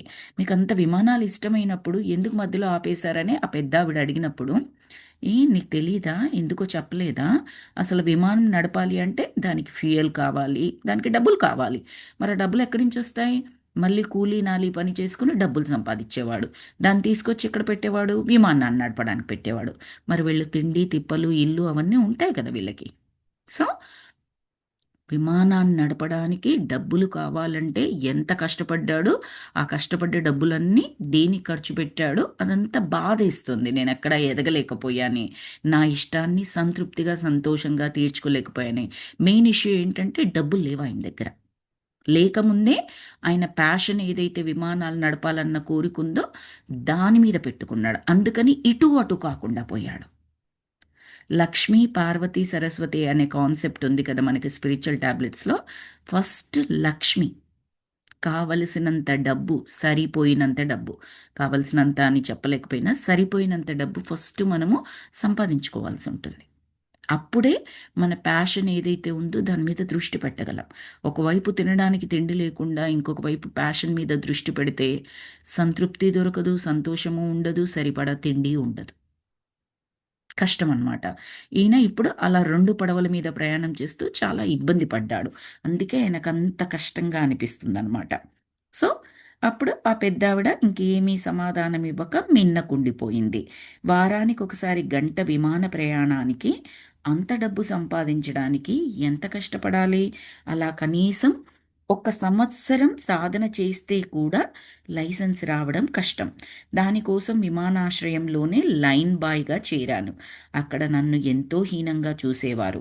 "ఏయ్! లైన్ బాయ్" అంటూ పిలుస్తూ నానా పనులు నాతో చేయించేవారు. వారెవ్వరూ కూడా నన్నొక వ్యక్తిలాగా కాక లైన్ బాయ్‌గా హీనంగా చూసేవారు. అంటే ఆ విమానాలు నడపడము అనేది ఖర్చుతో కూడిన పని. ఆ ఖర్చుకి డబ్బు కావాలి. ఆ డబ్బు సంపాదించేయాలంటే ఏ పని ఉంటే ఆ పని చేసుకోవాలి. విమానాల స్టేషన్‌లో లైన్ బాయ్‌గా కూడా పనిచేశాడు. ఆఫ్‌కోర్స్ లోయెస్ట్ కేటగరీ వాళ్ళని మనం ఎలా ట్రీట్ చేస్తాం మామూలుగా, మనుషులుగా ట్రీట్ చేయము. వాళ్ళ యొక్క ప్రొఫెషన్ ఏదుందో దాన్ని గుమస్తా ఉన్నాడనుకోండి, "ఏ గుమస్తా ఇక్కడ రా." అతనికో పేరు ఉంటుంది. ఆ పేరు పెట్టి పిలవం మనం. అతని పొజిషన్ ఏంటో దాన్ని. ఓ క్లర్క్ ఉంటాడు. "ఏ క్లర్క్ ఇక్కడ రా." సో, అలా హీనంగా చూడ్డం కదా! వాళ్ళు ఏ జాబ్ చేస్తున్నప్పటికీ మనిషిని మనిషిగానే ట్రీట్ చేయాలి మనం. కానీ సమాజంలో ఏంటి అంటే వాళ్ళ పొజిషన్‌ని బట్టి, వాళ్ళ వృత్తిని బట్టి, వాళ్ళు మనకన్నా కిందున్నారా, పైనున్నారా అన్న దాన్ని బట్టి వాళ్ళకి గౌరవం ఇవ్వడం జరుగుతూ ఉంటది. అది తప్పు. బట్ ప్రస్తుతానికి సమాజంలో అలాగే జరుగుతుంది. ఈయన అదే బాధపడుతున్నాడనమాట. నన్నేం మనిషిలా కూడా ట్రీట్ చేసేవాళ్ళు చేసేవాళ్ళు కాదు. లైన్ బాయ్ అని పిలిచేవాళ్ళు అని చెప్పేసి బాధపడుతున్నారు. అతను దీర్ఘంగా నిట్టూర్చి సిగరెట్ పొగ వదులుతూ సైన్యంలో పనిచేసేటప్పుడు కూడా అంతే. మళ్ళీ సైన్యంలో ఎందుకు పనిచేశాడీన? డబ్బుల కొరకే. డబ్బులెందుకు? విమానం నడపడానికి కావాలి. ఎందుకు విమానం నడపాలి? ఈయనకు చాలా ఇష్టం. సో, సైన్యంలో పనిచేసేటప్పుడు కూడా అంతే. కానీ అక్కడ కనీసం కొంత నయం. నా కనీస అవసరాలకు సరిపడా జీతమైనా ఇచ్చేవారు అంటూ మా వైపుకు పరికించి చూశాడు. కానీ ఇంకో స్థల కాల పరిమితులకు చెందిన తన ప్రతిరూపాన్ని మాత్రం అతను గుర్తించలేకపోయాడు. వీళ్ళిద్దరిని, మన రిచర్డ్ అండ్ లెస్లీని గుర్తించలేకపోతున్నాడు ఆ వృద్ధుడు. మేము రోజువారీ శిక్షణలో ఉండగా యుద్ధ విమానాలు మా వైపు ఈటెల వలె దూసుకు వచ్చి అంతలోనే నిట్ట నిలువుగా ఆకాశంలోనికి కనుమరుగయ్యేటివి. వాటిని చూస్తూ నేను వాయుసేనలో చేరి పైలట్ అయితే బాగుండేది అని అనుకునేవాడిని అని తన గతాన్ని నెమరు వేసుకుంటున్నాడు వృద్ధుడు. లేదు, సైన్యంలో చేరి మంచి పనే చేశావు. ఎందుకంటే సైన్యంలో అయితే నీవు మహా అయితే ఒక్కసారి ఒక్కడినే చంపగలవు. కానీ యుద్ధ విమాన పైలట్ అయితే మారణ హోమం సృష్టించేవాడివి. ఎస్, సైన్యంలో అయితే ఒక సైనికుడు ఒక్కరిని, అంటే తనకు ఆపోజిట్గా ఎవరు వస్తే వాడు శత్రువు లేదా శత్రు దేశానికి సంబంధించిన వాడైతే తన కర్తవ్యం కాబట్టి వారిని చంపాల్సి వస్తే చంపడం జరిగేది. అదే యుద్ధ విమాన పైలట్ అయితే ఆ యుద్ధంలో ఎన్నో బాంబులను పెట్టుకొని విచ్చలవిడిగా ఆ బాంబులను వేసేయాలి.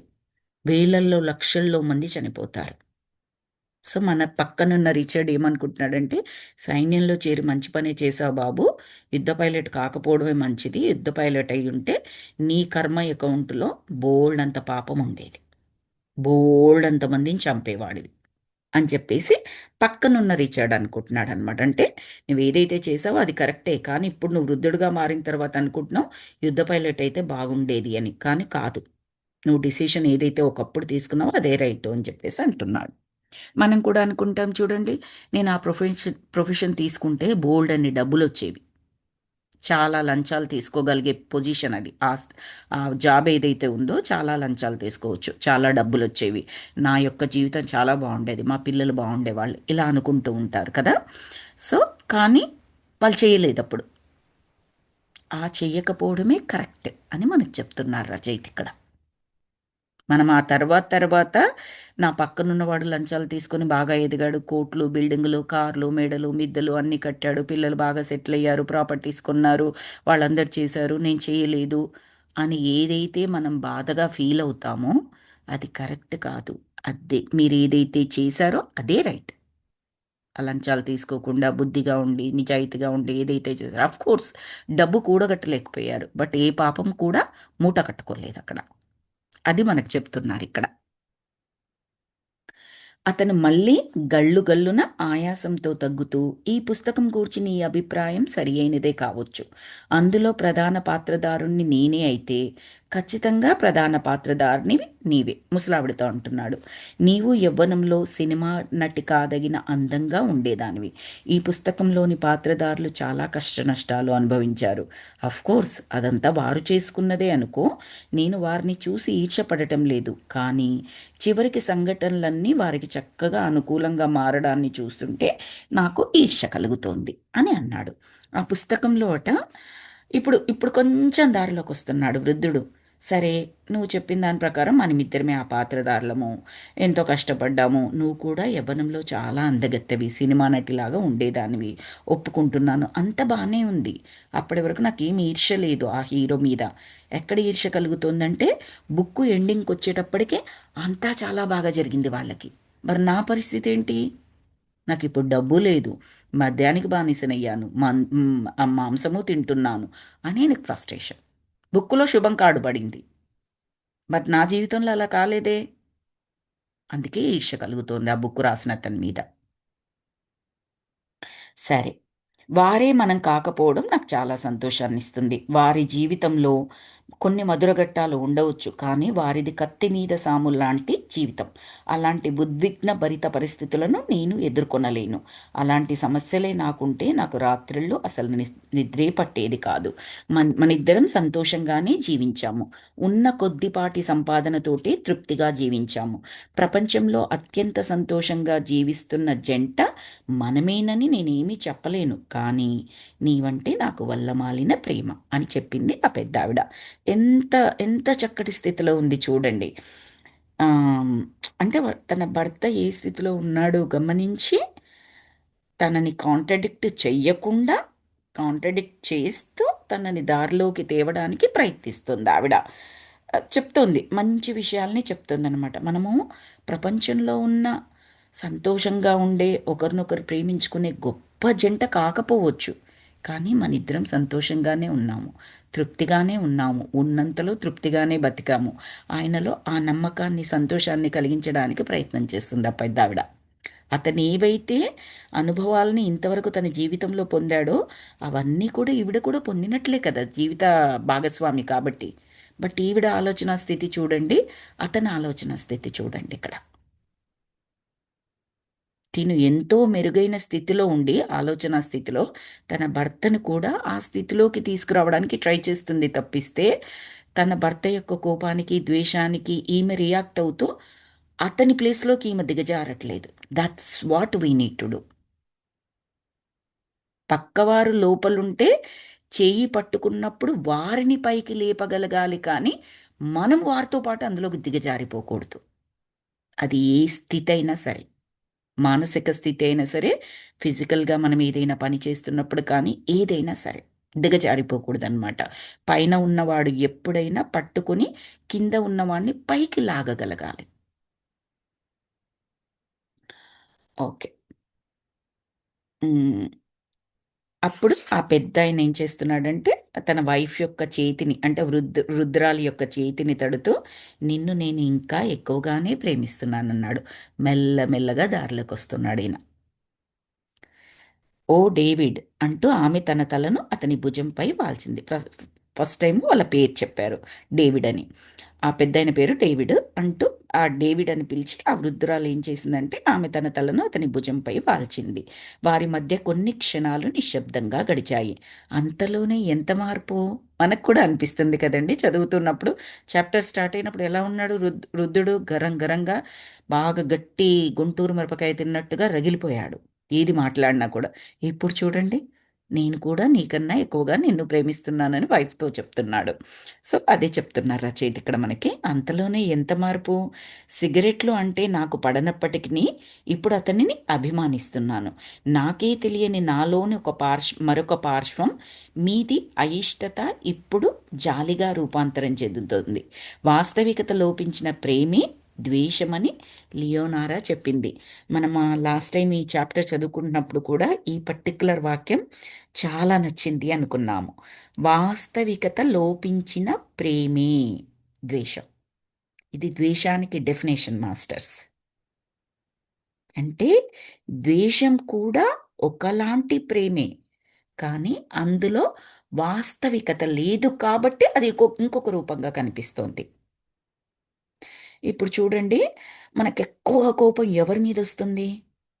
మనకు నచ్చిన వాళ్ళు, మనకు కావలసిన వాళ్ళు, మన క్లోజ్ వాళ్ళు మనకు కొంచెం ఇబ్బంది పెట్టినా, మనని నమ్మకపోయినా, లేదా మనకు కావలసిన సహాయం చేయకపోయినా, అప్పుడు చాలా ఎక్కువ కోపం వస్తుంది మనకి. అదే ఎవరో తెలియని వాళ్ళు ఉన్నారనుకోండి, వాళ్ళని మనకు సహాయం అడిగాము, వాళ్ళు చేయలేదు, అంత ద్వేషం వస్తుందా మనకి? చిరాకు పడతామేమో, కోపం వస్తుందేమో, కానీ అలా లోపల పెట్టుకొని ఉండిపోయాము. వీడిని అడిగాను, వీడు నాకు హెల్ప్ చేయలేడు, అంతే, అక్కడి నుంచి వెళ్ళిపోతాం.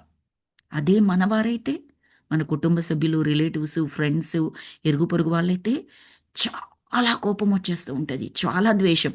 ఎందుకంటే అది కూడా ప్రేమ వల్ల జనించిందే.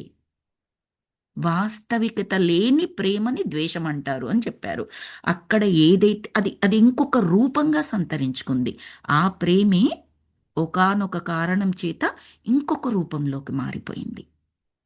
ఆ ఇంకొక రూపం ఏంటి? కంప్లీట్ ఆపోజిట్ రూపం, ద్వేషం. ఎందుకు అది? ఒకానొక కారణం చేత. అది ఏదైనా కారణం కానివ్వండి. సో వాస్తవికత లోపించిన ప్రేమే ద్వేషమని లియోనారా చెప్పింది. లియోనారా ఎవరు? మన యొక్క ఫస్ట్ నుంచి వీళ్ళతో పాటు ట్రావెల్ చేస్తున్న ఇంకొక డైమెన్షన్లో ఉన్న వీళ్ళిద్దరి యొక్క ప్రతిరూపం.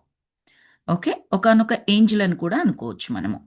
మనం ఇష్టపడకున్నా మన మనస్సులను మార్చే వాస్తవాల్ని మనం నేర్వవలసిందేనా? కొన్ని వాస్తవాలు ఉంటాయి, మనకు నచ్చకపోవచ్చు, కానీ మనం నేర్వాల్సిందే, అవి ఒప్పుకొని తీరాల్సిందే. శత్రువులను కూడా ప్రేమించాలి అనేది ఒకటి ఉన్నట్లయితే, మనకేం నచ్చదు, నాకు ఇంత కష్టపెట్టాడు, నన్ను ఇంత బాధ పెట్టాడు, నేను ఎందుకు ప్రేమించాలి? ఎందుకు ద్వేషించకూడదు అని మనకు అనిపిస్తూ ఉంటుంది. కానీ వాస్తవం ఏమంటే వారిని కూడా ప్రేమించాలి. వారిని కూడా క్షమించాలి. ఎందుకొరకు? అది మన ఆత్మ ప్రగతికి దారితీస్తుంది. మన ఆత్మ అభ్యున్నతికది. ఎవరి కొరకు కాదది. క్షమించడం మన కొరకు. సో, మన మనస్సులని మార్చే వాస్తవాలని కూడా మనం నేర్వవలసిందేనా? యెస్. వాస్తవమైతే అది నేర్వాల్సిందే. నేను మన పెళ్లి రోజు కానుకగా మీకేమి ఇవ్వనున్నానో తెలుసా? అని అడిగింది ముసలావిడ. పెళ్లి రోజు కానుకనా? ఇప్పుడా? అని ప్రశ్నించాడు ముసలాయన. మిమ్మల్ని విమాన విన్యాస శిక్షణకు పంపించాలి అనుకుంటున్నాను అని చెప్పేసి చెప్పింది పెద్దావిడ. ఆమెకి మతిపోయిందా అన్నట్లుగా చూశాడు ఆ ముసలాయన. నాకు తెలుసు ఈ వయస్సులో కూడా మీరు దానిని చేయగలరు. ఎంత చక్కగా బూస్ట్ చేస్తుందో అతని కాన్ఫిడెన్స్‌ని. మన పెళ్లి కానుకగా నీకొకటి ఇస్తాను. అతన్ని ఫస్ట్ కోపం నుంచి ప్రేమ వైపుకు తీసుకొచ్చింది ఫస్ట్. తీసుకొచ్చిన తర్వాత నీకొక కానుకిస్తున్నాను. అతను ద్వేషంగా ఉన్నప్పుడు నీకొక కానుకిస్తాను అని చెప్పేసి విమాన విన్యాస శిక్షణకు పంపించాలనుకుంటున్నా అంటే, ఏంటి వెటకారమా? నేనింత వయసులో ఉన్నాను. నన్నింకా వెటకారం చేస్తున్నావా? హేళన చేస్తున్నావా? నేను నడపలేనని నీకు తెలుసు. ఈ టైంలో ఆ గిఫ్ట్ ఇస్తావా నువ్వు? అనే అవకాశం ఉంటుంది కదండీ! సరైన స్థితిలో లేడు కాబట్టి. ఫస్ట్ ఆ ద్వేషం, కోపం అక్కడి నుంచి ప్రేమ స్థితికి తీసుకొచ్చిన తర్వాత అప్పుడు చెప్తోంది. ఇది బహుమతిగా ఇవ్వాలనుకుంటున్నాను. ఎందుకంటే నాకు తెలుసు ఇంత వయసొచ్చినా కూడా మీరు దాన్ని చెయ్యగలరు. దేన్ని చేయగలరు? విమాన విన్యాసాలు. విమానం నడపడం కాదు. విన్యాసాలు. విమానం నడపడం మామూలుగా నడిపేవాళ్ళు నడుపుతూ ఉండవచ్చు. విన్యాసాలు చెయ్యాలంటే చాలా శిక్షణ కావాలి. చాలా ఎక్స్‌పర్ట్ అయ్యుండాలి. రకరకాలుగా గాల్లో గిరికీలు కొట్టించి రకరకాలుగా చేస్తూ ఉంటారు చూడండి. అద్భుతమైన ప్రదర్శనలో. అవన్నీ ఈ పెద్దాయన ఇప్పటికీ చేస్తాడు అన్న కాన్ఫిడెన్స్ ఆవిడలో ఉంది. పైగా అతనికి చెప్తోంది నువ్వు చెయ్యగలవు. ఎంత బూస్ట్ అవుతది ఆయన ఎనర్జీ. కొన్ని క్షణాల నిశ్శబ్దం తర్వాత ఏమో అదంతా బాగోదు అన్నాడు ముసలాయన. ఏం తిట్టలేదు. ఏమి హేళనగా నువ్వు నన్ను హేళన చేస్తున్నావు అలా ఏమీ అనలేదు. సింపుల్‌గా అదంత బాగోదేమో అని అన్నాడు. అంటే ఎంత 6 నెలల్లో శిక్షణ పూర్తవుతుంది. మనకింకా చాలా ఆయుష్షు ఉన్నది. ఇంకా ఎంచక్కా విమానాన్ని స్వయంగా నడుపుతూ ఆనందించవచ్చు. మళ్ళీ ఎనర్జీ ఇచ్చిందాయనకి. మరియా ఇప్పుడు ఈవిడ పేరు చెప్తున్నారు. వృద్ధురాలి పేరు మరియా. కాలం చాలా వేగంగా పెరుగుతుంది. 35 సంవత్సరాల క్రితం నేను సైన్యంలో చేరాను. కానీ కాలం ఎంత వేగంగా గడిచిపోయింది. ఒకవేళ మనకే సంతానం కలిగి ఉంటే వారికి మీ అనుభవంతో ఇచ్చే సలహా ఏమిటి? అని మాట మారుస్తూ అన్నది భార్య. ఆ పెద్దాయన మళ్ళీ కాలం ఇలా అంటే పెద్దవాళ్ళమైపోయాము అన్న టైప్‌లో మాట్లాడుతూ ఉంటే, ఇమ్మీడియేట్‌గా టాపిక్ మార్చేసి, మనకి ఇన్ కేస్ సంతానం ఉంటే, వాళ్ళకి పిల్లలు లేరనమాట. సంతానం ఉంటే మీ అనుభవంతో ఏం సలహా ఇస్తారు? అని అడిగింది. నేను వారికి అన్ని విషయాలు వివరిస్తాను. ఒక పని ప్రారంభించే ముందు నిజంగా అది నీకు అవసరమా? లేదా? అని ఆలోచించుకోమంటాను. నీవేం చేస్తావు అన్నది కాదు ముఖ్యం. నీకు ఆ పని చేయాలనిపించిందా? లేదా? అన్నదే ముఖ్యమని చెప్తాను. అగైన్, అగైన్ ఇవి కూడా చాలా విలువైన మాటలు. ఎవరు చెప్తున్నారు ఈ విలువైన మాటలు? ఆ వృద్ధుడు. అంటే మళ్ళీ మనం గమనించాల్సింది అతని యొక్క ఎనర్జీ స్టేట్ ఎంత చక్కగా మారిపోయిందో గమనించాలిక్కడ. నువ్వు ఒక పని చేసేటప్పుడు ఏం చేస్తావు అన్నది కాదు ముఖ్యం. ఆ పని అసలు నీకు చేయాలనుందా లేదా? ముందు ప్రశ్నించుకో. అది అవసరమా లేదా? అది ప్రశ్నించుకో. దాని బేస్ మీద గడ చెయ్యి. అంతే తప్పిస్తే ఏదొస్తే అది చెయ్యాలని, ఎలా పడితే అలా చేయాలని, నచ్చకపోయినా చెయ్యాలని అలా కాదు. జీవితాన్ని అనుభవించమని చెప్తారు కదా! అలా నిన్ను నువ్వు తెలుసుకొని అది అవసరమా ఆ పని ఇంకొకరికి అవసరం ఉండవచ్చు. ఆ పనిలో ఇష్టాన్ని ఇంకొకరు కలిగి ఉండవచ్చు. నీకు లేకపోవచ్చు. అట్లాంటప్పుడు నీకు ఆ పని అవసరం లేదు. ఆ పని చేయడం నీకు ముఖ్యం కాదు. సో, నీ గురించి నువ్వు క్లారిటీ తెచ్చుకో అని చెబుతాను అని చెప్తున్నాడు సంతానం ఉన్నట్లయితే. ఆమె అతని వైపు ఆశ్చర్యంగా చూసింది. బహుశా ఆయన అంటే ఆ పెద్దాయన ఈ విధంగా గతంలో ఎప్పుడూ మాట్లాడి ఉండడు అని అనుకుంటాను. అంటే దాని ద్వారా మనకేం చెప్తున్నారు రచయిత అంటే, అంత చక్కటి మార్పొచ్చింది పెద్దాయనలో. ఇప్పటికిప్పుడు మనం గమనిస్తున్నాము. ఎలాంటి స్థితి నుంచి ఎలాంటి స్థితికి మారిపోయాడో. గతం ఎంత భవ్యంగా ఉన్నప్పటికినీ, నీ జీవిత చరమాంకంలో ఇక ఏమి జరిగితే ఏమిటంట, నీవు చేసే ప్రతి పనిని లోతుగా ఆలోచించకపోతే, నీవు ఎన్నుకున్న ప్రతి అవకాశాన్ని చక్కగా ఉపయోగించుకోవడం తెలియకపోతే, నీవనుకున్నది ఎన్నటికీ సంభవం కాదు.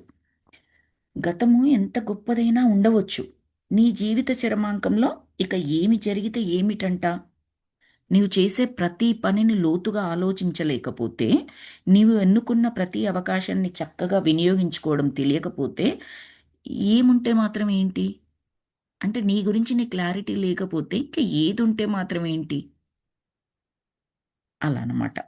మీరు ఒక పుస్తకం రాసుండాల్సింది డేవ్. ఇంతకుముందేం డేవిడ్ అని పిలిచింది. ఇప్పుడు డేవ్ అని పిలుస్తోంది భర్తని ఆ పెద్దావిడ. హుహు.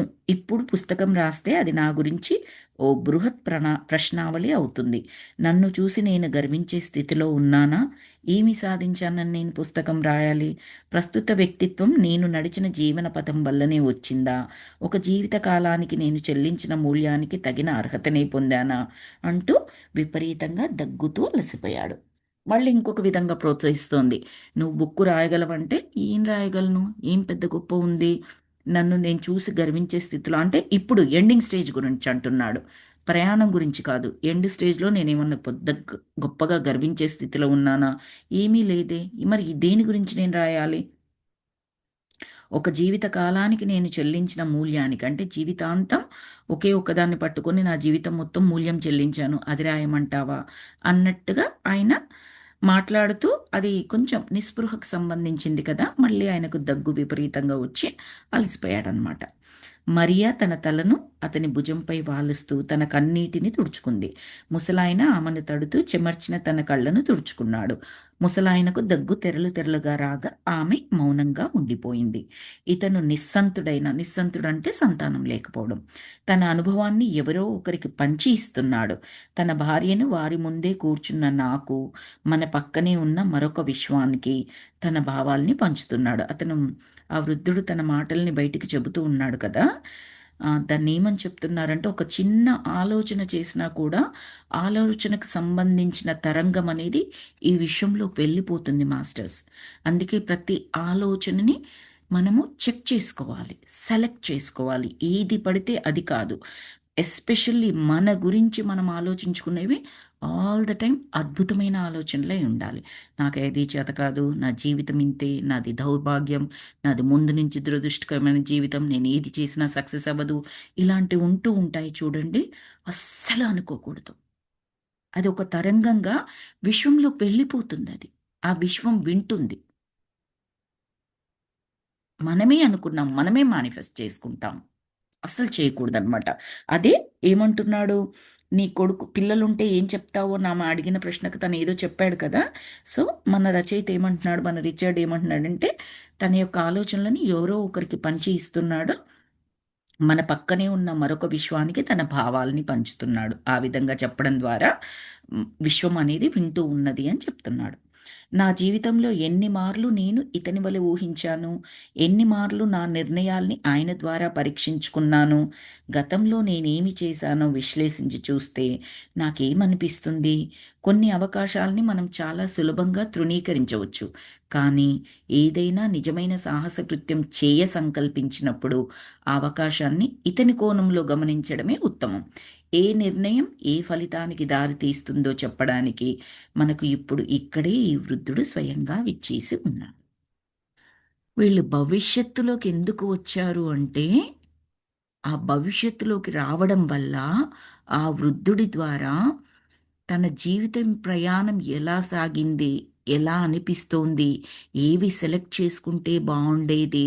తనకి ఇన్ కేసు సంతానం ఉంటే మనం మామూలుగా ఏం చేస్తారు పెద్దవాళ్ళు కూడా వాళ్ళ అనుభవాల్ని చెప్తారు. "నువ్వైతే ఇలా చెయ్యకురా! నేనిది చేశాను. ఇక్కడ నేను అంతగా రాణించలేదు.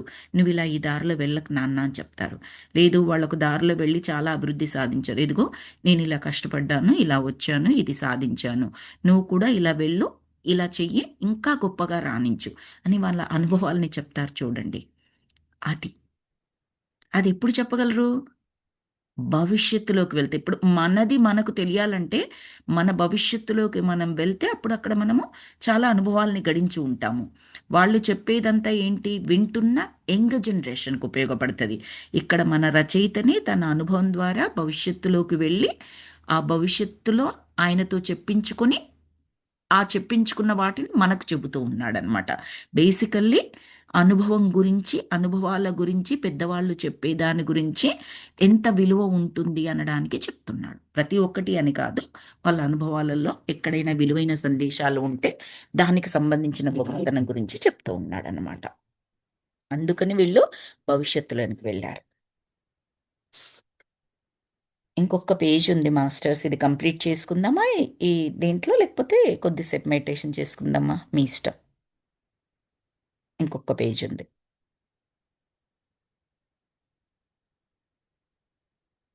కంప్లీట్ చేసుకుందామా? ఓకే. సరే. యాహ్! రాదని మెసేజ్ చూసాను. ఓకే అని పెట్టడం. ఓకే. అయితే నేను దీన్ని కంప్లీట్ చేస్తాను. ఎంత దయనీయమైన స్థితి! ఈ వృద్ధ దంపతులము మనమేనా రిచీ? మనం ఇంకో విధంగా కూడా జీవించడానికి నిర్ణయించుకున్నామా? అని మెల్లగా అడిగింది లెస్లీ.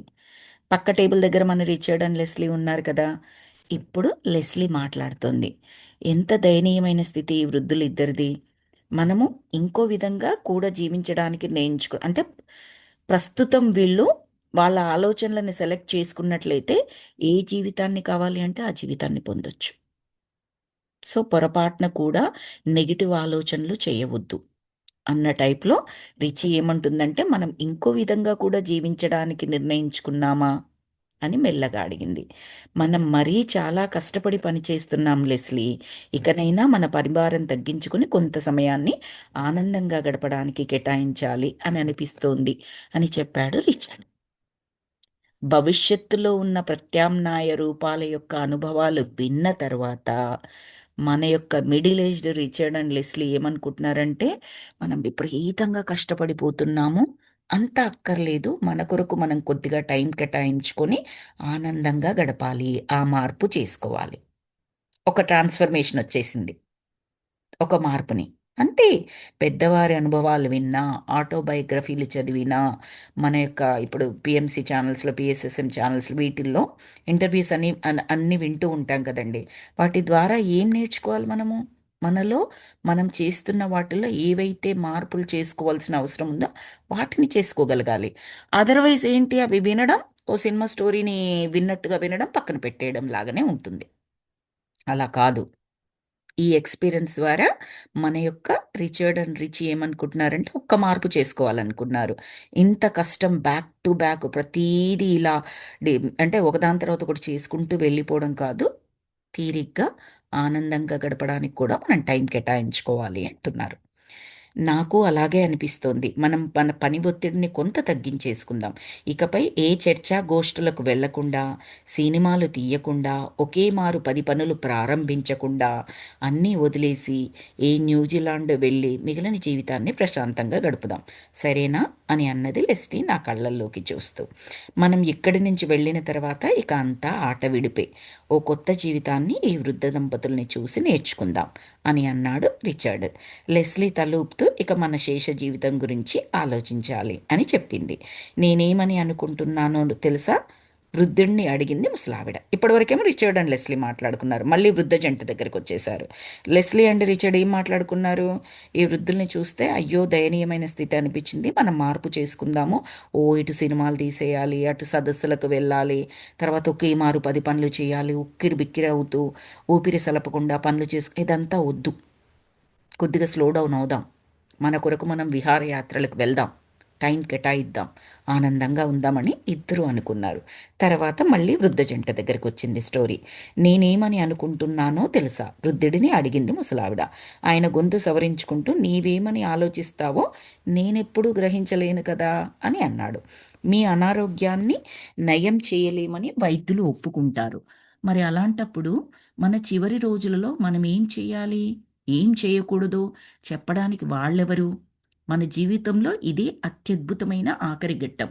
చివరి ఈ 6 నెలల్లో మనకేది ముఖ్యమో, మనకేమి కావాలో అంతా ఇదిగో ఈ కాగితంపై వ్రాసుకొని దాని ప్రకారం చేద్దాం అని అన్నది ముసలావిడ.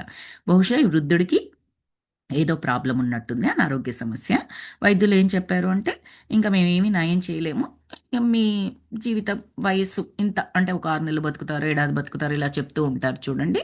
అప్పుడు ఏం చేయొచ్చు? ఇంక నా బ్రతుకు 6 నెలలే, ఏడాది అని చెప్పేసి ఈ రోజే చచ్చిపోకుండా మానసికంగా మన పెద్దావిడ ఏం చెప్తున్నారు అంటే, ఇంక ఇది చేయొద్దు, అది చేయొద్దు అని వైద్యులు చెప్పడం కాదు.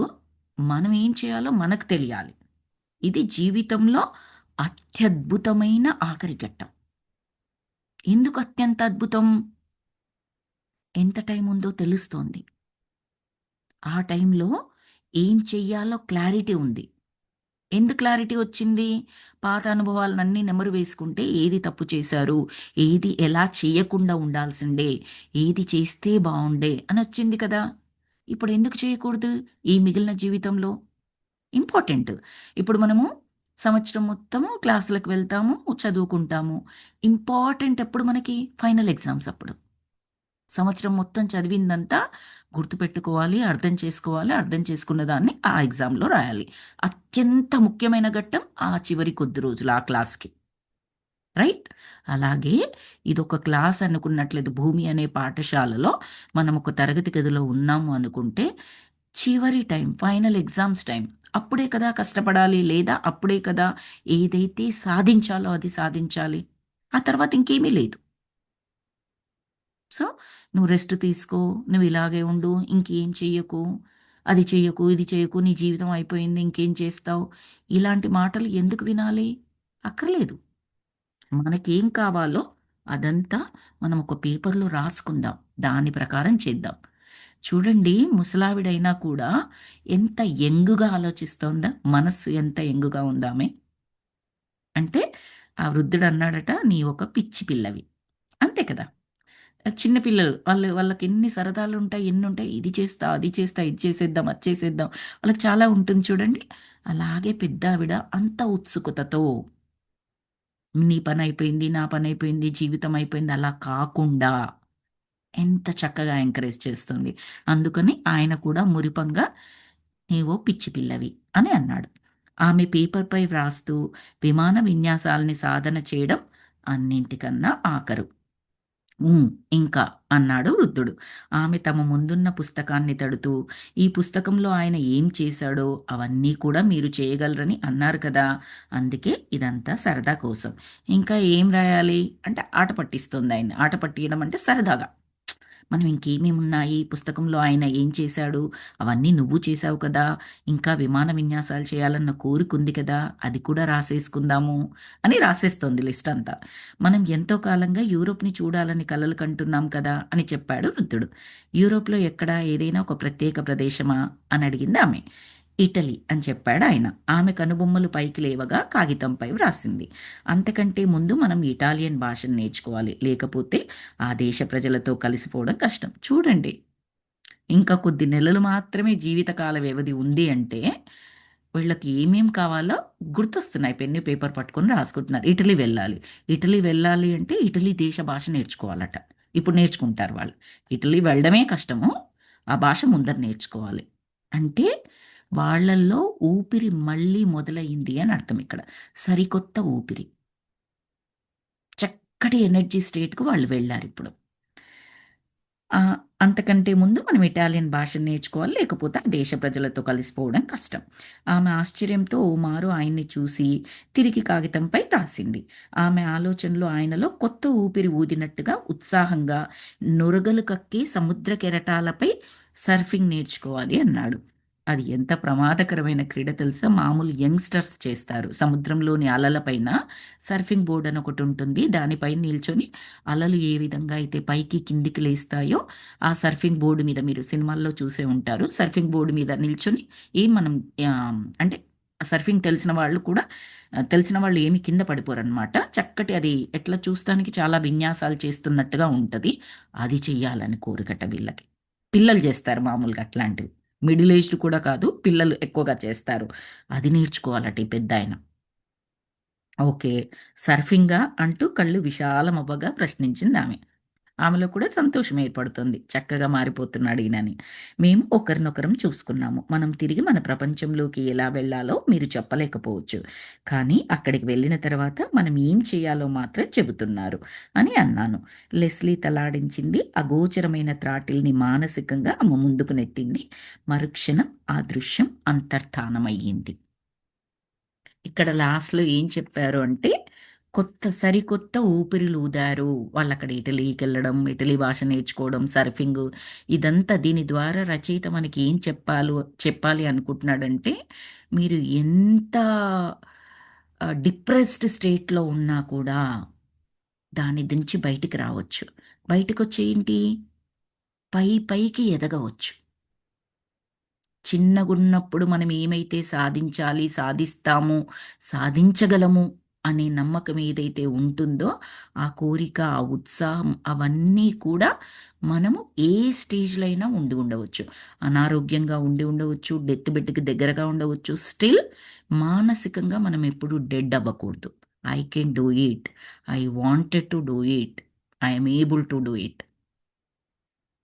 ఒక చిన్న సరదా సంభాషణ. ఇటలీకి వెళ్ళడం అంటే బ్యాగ్ సర్దుకోవడం అవన్నీ మాట్లాడుకోవాలి కానీ, ఇటలీ భాష నేర్చుకోవడం ఏంటి ఈయనకున్న 6 నెలల గడువులో? అంటే అక్కడ మనకు రచయిత ఏం చెప్పాడు అంటే, అంత ఉత్సాహమైన స్థితిలో ఉన్నారు. నేర్చుకోవడం.